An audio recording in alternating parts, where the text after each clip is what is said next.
राधे राधे दोस्तों, मेरे YouTube channel धार्मिक कथा शौके में आपका हार्दिक स्वागत है। मैं आज आपको प्रदोष व्रत की पूजन विधि तथा व्रत कथा सुना रही हूँ। तो सभी को प्रेम से बोलना है शिव भगवान की जय।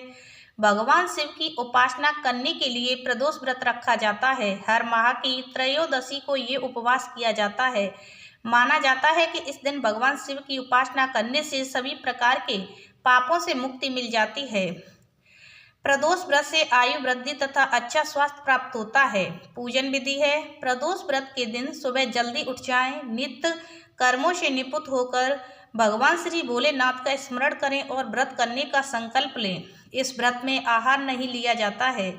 पूरे दिन उपवास रखकर सूर्यास्त से 1 घंटा पहले स्नान आदि कर साफ वस्त्र धारण कर लें, क्योंकि प्रदोष व्रत में साय के समय पूजा की जाती है।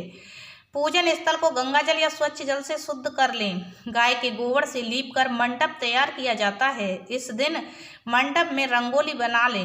प्रदोष व्रत की आराधना करने के लिए कुशा के आसन का प्रयोग करें। उत्तर पूर्व दिशा की ओर मुख करके भगवान शंकर का पूजन करें। पूजन में भगवान शिव के मंत्र ओम नमः शिवाय का जाप करते रहें। अंत में प्रदोष व्रत कथा सुनकर शिवजी की आरती उतारें। इस व्रत को 11 या फिर 26 त्रयोदशियों तक रखा जाता है और फिर इसका विधि विधान से उद्यापन करना होता है। प्रदोष व्रत की व्रत कथा। प्राचीन काल में एक गरीब पुजारी हुआ करता था। उस पुजारी की मृत्यु के बाद उसकी विधवा पत्नी अपने भरण पोषण के लिए पुत्र को साथ लेकर भीख मांगती हुई शाम को घर वापस आती थी। एक दिन उसकी मुलाकात विदर्भ देश के राजकुमार से हुई, जो कि अपने पिता की मृत्यु के बाद दर दर भटकने लगा था। उसकी यह हालत पुजारी की पत्नी से देखी नहीं गई और वह अपने साथ उस राजकुमार को अपने घर ले आई और पुत्र जैसा रखने लगी। एक दिन पुजारी की पत्नी अपने साथ दोनों पुत्रों को सांडिल्य ऋषि के आश्रम ले गई। वहां उसने ऋषि से शिव जी के प्रदोष व्रत की कथा एवं विधि सुनी तथा घर जाकर वह भी प्रदोष व्रत करने लगी। एक बार दोनों बालक वन में घूम रहे थे। उनमें से पुजारी का बेटा तो घर लौट गया, परंतु राजकुमार वन में ही रह गया। उस राजकुमार ने गंधर्व कन्या को क्रीड़ा करते हुए देखा तो वह उनसे बातें करने लगा। उस कन्या का अंशुमती नाम था। उस दिन वह राजकुमार घर देरी से लौटा।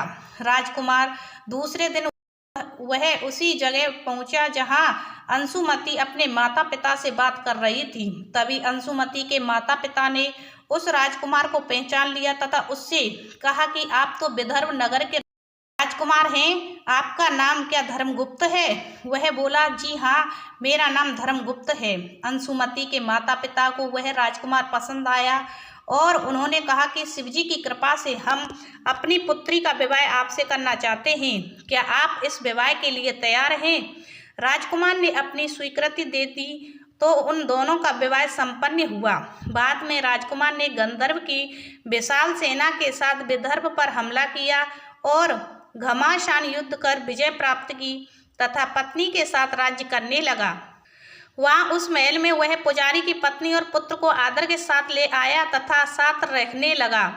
पुजारी की पत्नी तथा पुत्र के सभी दुख व दरिद्रता दूर हो गई और वे सुख से अपना जीवन व्यतीत करने लगे। एक दिन अंशुमती ने राजकुमार से इन सभी बातों के पीछे का कारण और रहस्य पूछा।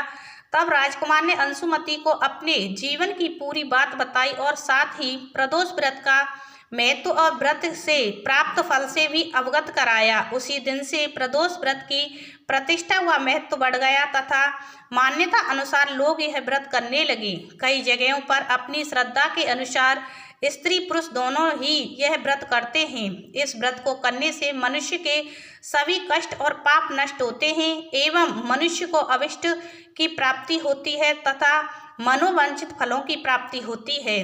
तो जो कोई इस व्रत को करता है उसकी शिव भगवान की कृपा से सभी मनोकामनाएं पूर्ण होती हैं। तो सभी को प्रेम से बोलना है शिव भगवान की जय।